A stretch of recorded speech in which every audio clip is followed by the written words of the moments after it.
dito na kung minsan intercessor ka pero natatamad ka manalangin. Minsan, ako kasi minsan ganun eh. Kaya, parang pakiramdam mo, nakukonsensya ka kasi tinawag ako para manalangin pero hindi ko ginagampanan ng aking tungkulin para manalangin. Tulad po nitong ilang weeks na po ba umuulan. Ako po ay simula nung nag-uulan, hindi nakapagkakatulog. Kasi basta po nagising ako sa gabi, kahit anong oras, kahit naisip prayer lang, nandun po yung prayer. Lalo na po ngayon, palakas ang ulan. Purihin po ang Panginoon kasi tayo, dito po sa amin, sa San Roque, wala pong tubig. Paano po yung iba? Kailangan natin kaya po tayo, wala dun sa sitwasyon nila, kaya po tayo naririto kasi meron tayong tungkulin na kailangan labanan. At hindi lamang po kapag prayer meeting natin, tayo nagpe-pray, kundi sa lahat po ng oras, tayo po ay dapat na manalangin, seek the Lord. Kahit anong oras ka magising, intindihin mo, lakas-lakas ng hangin, sa halip na mabalisa ka, mag-intindi ka, bakit di ka lumuhod ng oras na yung manalangin ka? At ang Diyos, kahit anong oras, Diyos, meron po siyang ginagawa. Pag po tayo hinahanap natin ng Diyos, di ba po minsan, may panahon na kapag po tayo ay dumaranas ng mga pagsubok, mas masigli yung panalangin natin eh. Halimbawa, kapag po tayo nararamdaman, mas masigli. Ganun po ba kayo? Ako kasi ganun eh. Kapag may problema, mas masigli. Hindi pa pwede na kahit anong oras, masigli yung ating panalangin. Kasi pag wala tayong nararamdaman, pag okay tayo, parang petis-petis lang yung panalangin. Parang simple lang. Pero kapag meron kang pinagdaraanan, nakakagalan yung bumubuot kahit sa oras kang nakaluhod para lang matulog yung panalangin mo. Mula umpisa, iiyak ka pa dyan hanggang natapos na yung luha ko, parang hindi siya maubos-ubos. Sabi nito, hanapin mo si Yahweh habang siya'y matatagpuan. Hanapin po natin siya palagi. Huwag tayong magbaliwala tulad ng punong Sunday. Diba? Ang daming absent sa church.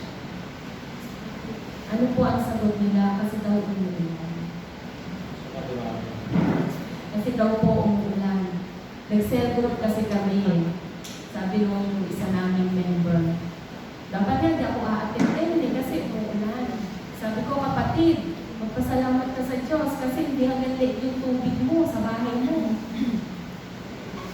Paano na lang yung hanggang bewang ang tubig sa bahay nila hanggang late, bubuk tao na. Gusto na nila sumamba, di sila makasamba. At least ikaw nga, nabasa ka lang eh. Matutuyo naman sa electric fan at aircon yan. Diba? See, yung bagyo lang, wala kang makapipigil dapat sa atin eh. Amen po? Amen. Hanapin natin siya hanggat may panahon pa. Kasi pag wala na yung panahon, wala na eh, wala ka nang magagawa. Hindi po natin hawak ang buhay natin. Sabi nga ng Hebreo 3, verse 15, ito nga ang sinasabi sa kasulatan.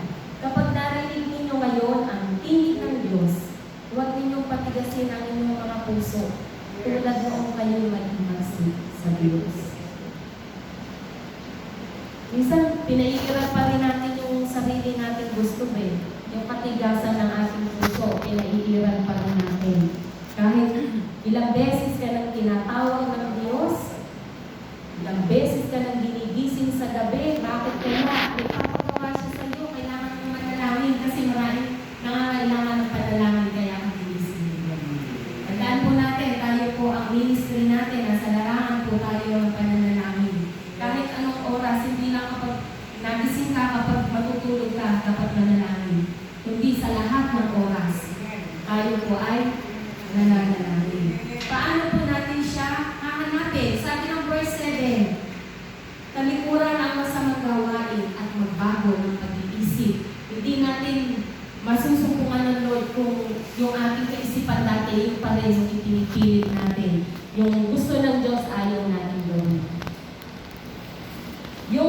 tayo, nung tinanggap natin si Jesus, talikuran na natin, hindi na po natin dapat limunin, hindi na natin dapat balikan, at tayo po magbago, baguhin natin ang ating pag-iisip. Bumalik po tayo sa Panginoon, lumapit tayo muli sa Kanya. Sila'y dapat manumbalik at lumapit kay Yahweh upang kahabagan at mula sa Diyos, makakamit nila ang kapatawaran. Kapag po tayo ay hindi nanumbalik sa Diyos, nagiging mayabang na tayo. Nando yung pride, yung kataasan natin. Pero ang kailangan, tayo po'y mababa. Tayo po ay magpakumbaba. At kailan po natin yung dapat gawin? Kailangan ngayon na po. Bakit? Hanggang sagana pa po yung pagpapatawad ng Diyos sa atin. Hanggang sagana pa na tayo kanyang patawarin. Sa verse 8 po, God's thoughts and ways are higher than our. Mas mataas po. Ang sabi dito, ang kaisipan ninyo, ang ating kaisipan, hindi ninyo ang kaisipan. Iba po yung gusto natin, iba yung iniisip natin. Ang tanong, Lord, ito ba yung gusto mo? Ito ba yung iniisip mo na para sa akin ikabubuti? His thoughts are higher than our thoughts. Mas mataas ang kaisipan niya sa kaisipan natin. Mas mataas ang paraan niya kaysa sa pamamaraan natin. Bakit kung minsan ang plano natin ito, pero ang plano ng Diyos ay doon? Ang plano natin dito, ang plano ng Diyos doon. Ano po ang sinasabi ng Jeremiah 29:11? Sapagkat batid kong lubos ang mga plano ko para sa inyo. Batid na ng Diyos, alam na niya kung ano yung plano niya para sa atin. Kaya kung yung plano natin ay hindi ayon sa kalooban ng Diyos, kalimutan mo yung plano niya. Kasi alam na niya eh. Kahit napakarami natin, alam ng Diyos, batid na niya. Mga planong hindi ninyo ikasasama. Kadalasan plano natin, napapahamak tayo, napapasama tayo, naliligaw tayo. Bakit? Plano po natin. Pero kapag ang plano po ng Diyos, tiyak lagi po tayo napapaayos. Plano po para sa inyo, mga planong hindi ninyo ikasasama, kundi para sa inyo, ikabubuti. Kaya siguro nung mga bata tayo, marami tayong plano, pero ngayon na tayo ay nasa Diyos na, sikapin po natin na kung ano yung plano ng Diyos, yun po yung lakaran natin. Yung katuwiran niya, sabi nga sa awit, katuwiran mo, ang lakaran. Yung katuwiran ko.